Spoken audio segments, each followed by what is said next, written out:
नमस्कार दोस्तों, कैसे हैं आप लोग सभी?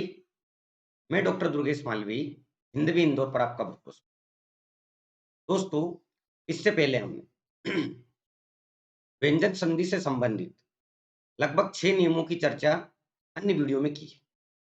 आज हम व्यंजन संधि से संबंधित जो कुछ नियम और बचे हैं, उनकी चर्चा करेंगे। साथ ही हम कुछ प्रश्नों की चर्चा भी करेंगे इस वीडियो में, जिससे कि आप नियमों के साथ-साथ, थ्योरी के साथ-साथ जो प्रश्न हैं, उन्हें भी समझ पाएँ।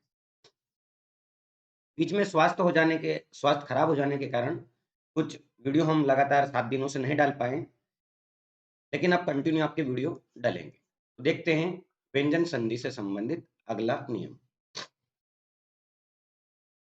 पहला है 6 नियम कर चुके, उसके बाद का 7वां नियम है आपका आज का पहला। वर्ग के पहले वर्ण का वर्ग के पहले वर्ण का तीसरे वर्ण में। नियम है यदि वर्ग का पहला वर्ण का, चा, टा, ता, पा हो। वर्ग का पहला वर्ण क्या हो? का, चा, टा, ता, पा हो, उसका मेल सगोश वर्ण से। दोस्तों, यदि आपने वर्णमाला से संबंधित अघोष और सघोष का वीडियो देखा होगा, तो आप समझ जाएंगे, आप बता देंगे कि सघोष वर्ण कितने होते हैं। तो सघोष वर्ण हमारे 21। तो यदि वर्ग का पहला वर्ण का, चा, टा, ता, पा हो, वह उसका मेल सघोष वर्ण से हो, तो पहला वर्ण उसी वर्ग के पहला वर्ण उसी वर्ग के किस वर्ण में बदल जाता है? तीसरे वर्ण में बदल जाता है। कैसे बदल जाता है देखते हैं। यानी कि हमने ये कहा कि यदि आपका ये स्वर रहित का वर्ण है, च वर्ण है, ता वर्ण है, ता वर्ण है और पा वर्ण। यदि वर्ग का पहला वर्ण का, चा, टा, ता, पा का मेल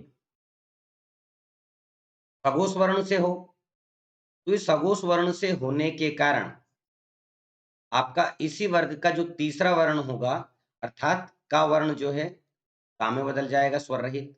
च वर्ण जा में, ट वर्ण डा में, त वर्ण दा में और प वर्ण बा में बदल जाएगा। कुछ उदाहरणों की हम चर्चा करते हैं कैसे बदल जाएगा। जैसे पहला शब्द मैं लेता हूं, जगत प्लस ईस। ध्यान देना दोस्तों, जगत प्लस ईस, तो ये आपका ता वर्ण है और ता वर्ण का मेल स्वर से हो रहा है ई से, तो ज यथावत, ग यथावत, आधा ता आधा द बन जाएगा और दा में बड़ी की मात्रा। तो जगत प्लस ईस, जगदीश। दूसरा शब्द वाक प्लस ईस। यहाँ पे क वर्ण आ रहा है तो गा में बदल जाएगा, वागीस। तो दोस्तों, जब स्वर आता है तो स्वर व्यंजन वर्ण को पूरा कर देता है। यदि व्यंजन आए, जैसे दिक प्लस विजय, तो दिक प्लस विजय, तो दी ऐसा का ऐसा ही, आधा का आधा गा में बदल जाएगा और विजय, तो दिक प्लस विजय, दिक विजय। वाक प्लस ईश्वरी, क्या हो जाएगा? वाक प्लस ईश्वरी से वागीश्वरी।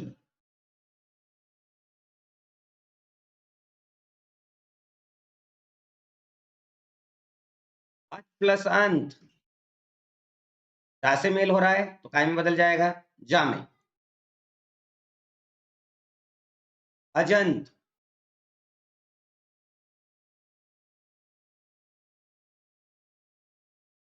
अच प्लस आदि, क्या हो जाएगा? आजादी।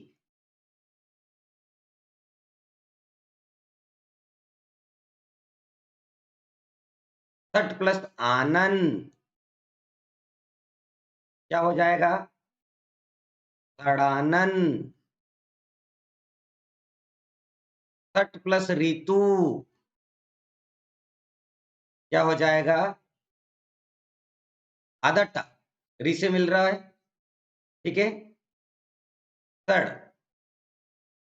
अब ये आदट्टा जब री से होगा, सड़ ऋतु, वास्तविकता में यहाँ पे ये री रिपु, रिपु का अर्थ होता है शत्रु, ऋतु का मतलब होता है, तो यहाँ पर जो वर्ण होगा हमारा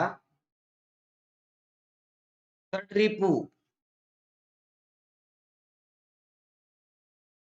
उत प्लस आए क्या होगा? उदय।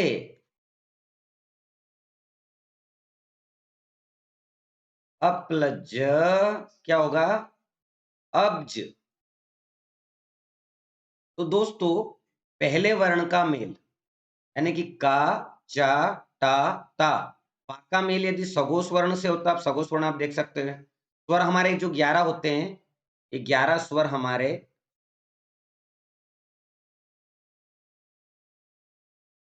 सघोष होते हैं। वर्ग का 3, 4, 5 यानी कि चौथा पांचवा वर्ण सघोष होता है। अंतस्थ 4 या रा लावा सघोष होता है। उष्म का एक वर्ण हा हमारा सघोष होता है। तो इस प्रकार से 15 तो ये हो गए आपके, 15 और 11 ठीक है, 26, 4, 30 और 1, 31। इस प्रकार से 31 वर्ण है जिसका मेल यदि वर्ग के पहले वर्ण काचा टाता पासे होता है तो पहला वर्ण उसी वर्ग के तीसरे वर्ण में बदल जाता है। अगला नियम है दोस्तों 8वां नियम, वर्ग के पहले वर्ण का 5वें वर्ण में बदल। यदि वर्ग का पहला वर्ण यही स्वर रहित का, चा, टा, ता, पा, यदि वर्ग का पहला वर्ण का, चा, टा, ता, पा से हो और उसका मेल सघोष वर्ण, सघोष वर्ण या तो न वर्ण से हो या म वर्ण से हो, तो पहला वर्ण उसी वर्ग के 5वें वर्ण में बदल जाता है। यदि वर्ग का पहला वर्ण स्वर रहित क्या हो? का, चा, टा, ता, पा हो और उसका मेल न म वर्ण से हो, तो पहला वर्ण उसी वर्ग के किस वर्ण में बदल जाता है? 5वें वर्ण में बदल जाता है। पहला वर्ण क्या आपका? स्वर रहित का, चा, टा, ता, पा। इसका मेल, पहले वर्ण का मेल सघोष वर्ण या तो ना से हो या म वर्ण से हो, तो ये पहला वर्ण उसी वर्ग के 5वें वर्ण में बदल जाता है। अर्थात का जो वर्ण है वो अंगा में बदल जाएगा, च या में बदल जाएगा, टा णा में बदल जाएगा, ता ना में बदल जाएगा और पा म वर्ण में बदल जाएगा। कैसे बदल जाएगा? कुछ उदाहरणों की हम चर्चा करें। जैसे मैंने बोला वाक प्लस मैं, तो वाक प्लस में म वर्ण से मेल हो रहा है, तो पहला वर्ण उसी वर्ग के 5वें वर्ण में बदल जाएगा, वांग में।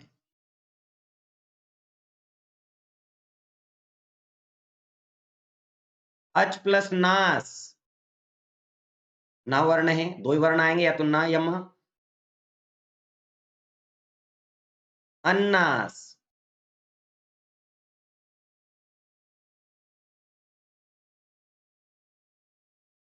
Chhath plus mass, षणमास।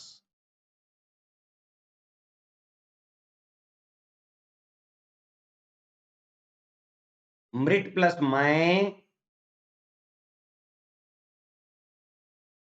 मृणमय।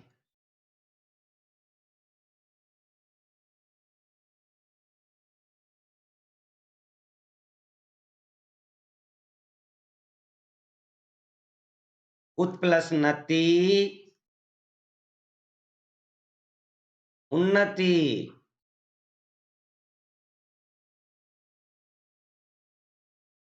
जगत प्लस नाथ,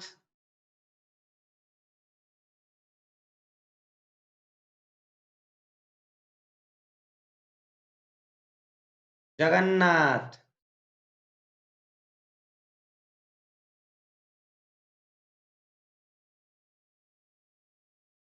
अप प्लस मैं,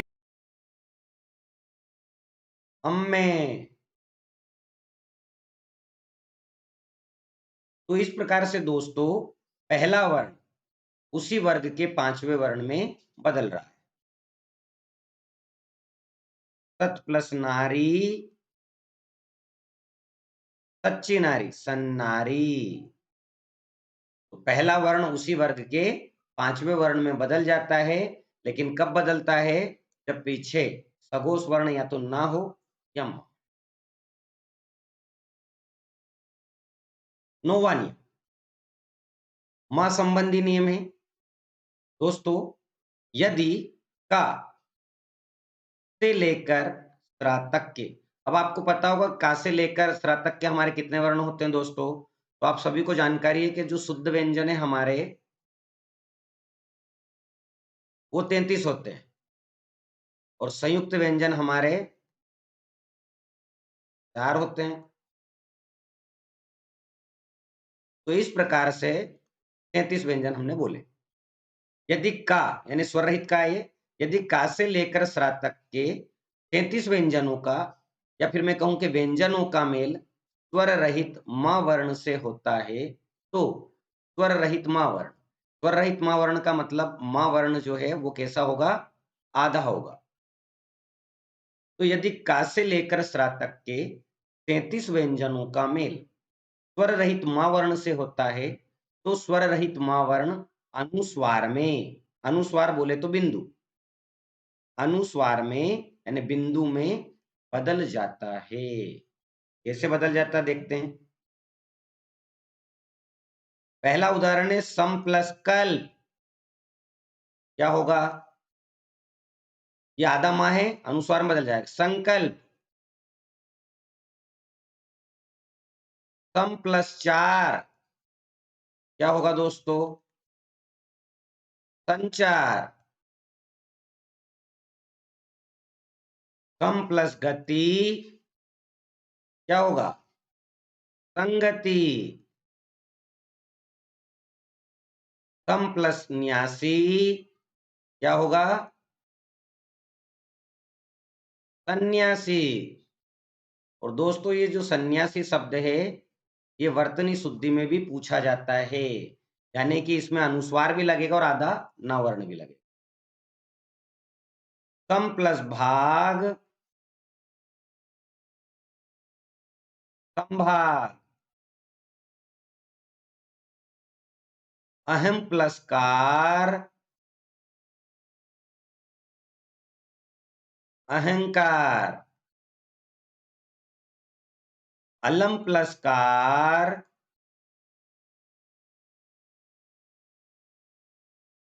अलंकार। सम प्लस यंत्र, संयंत्र।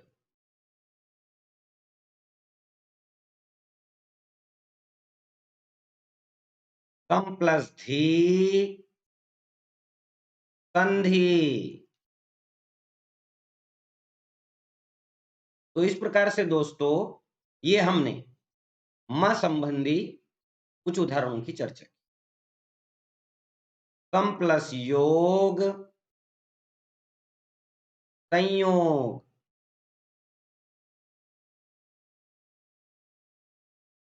सम प्लस जे, संजय। सम प्लस हार, सनहा। तो इस प्रकार से दोस्तों यदि का से लेकर स्रा तक के व्यंजनों का मेल स्वर रहित मां वर्ण से होता है, तो स्वर रहित मां वर्ण अनुस्वार में यानी कि बिंदु में बदल जाता है। अगला नियम है दोस्तों, मां संबंधी नियम में हमने अलग लिया है। यदि स्वर रहित मां वर्ण के बाद स्वर सहित, स्वर रहित का मतलब आधा,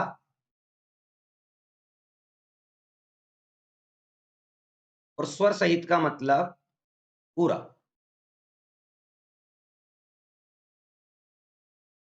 यदि स्वर रहित मां वर्ण के बाद स्वर सहित मां वर्ण आए, तो स्वर रहित मां वर्ण अनुस्वार में, अनुस्वार बोले तो बिंदु,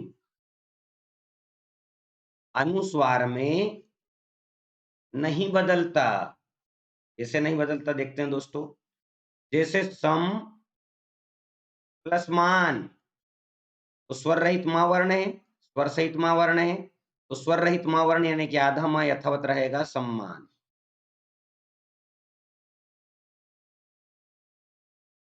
सम प्लस मुख क्या होगा? सम्मुख। सम प्लस मोहन क्या होगा? सम्मोहन। सम प्लस मेलन क्या होगा? सम्मेलन। सम प्लस मिलन क्या होगा? सम्मिलन।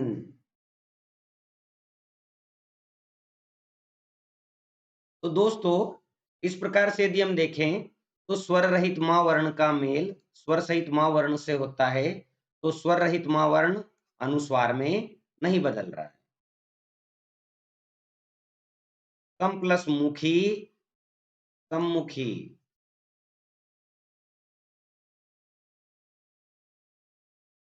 तो आप ये देख रहे हैं सम्मान, सम्मुख, सम्मोहन, सम्मेलन, सम्मिलन, सम्मुखी, ये जो है माँ वर्ण से मेल हो रहा है, तो एक स्वर रहित है, दूसरा स्वर से। तो इस प्रकार से दोस्तों आज के इस वीडियो में हमने व्यंजन संधि से संबंधित नियमों की चर्चा की, साथ ही कुछ उदाहरणों की चर्चा की। इस प्रकार से दोस्तों यदि हम प्रमुख रूप से देखें तो व्यंजन संधि आपकी यहाँ कंप्लीट। अगले वीडियो में दोस्तों हम विसर्ग संधि में जो अघोष के 3 नियम और सघोष के आपके 2 नियम 5 नियम और विसर्ग का यथावत बना रहना और रा से संबंधित यदि मेल हो तो लघु स्वर का दीर्घ स्वर में बदल जाना, उन 7 नियमों की चर्चा करेंगे। और विगत वर्षों में जो संधि से संबंधित प्रश्न आए हुए हैं उसके 1-2 वीडियो हमने पहले से डाल दिए हैं, लेकिन और भी अलग-अलग राज्यों के प्रश्न आपको बहुत ही जल्दी इस हिंदवी इंदौर यूट्यूब चैनल पर आपको मिलेंगे। तो आशा करता हूँ दोस्तों आपको वीडियो पसंद आएगा। अपने दोस्तों को शेयर कीजिए, सब्सक्राइब कीजिए। मिलते हैं अगले वीडियो में दोस्तों। जय हिंद, जय भारत, धन्यवाद।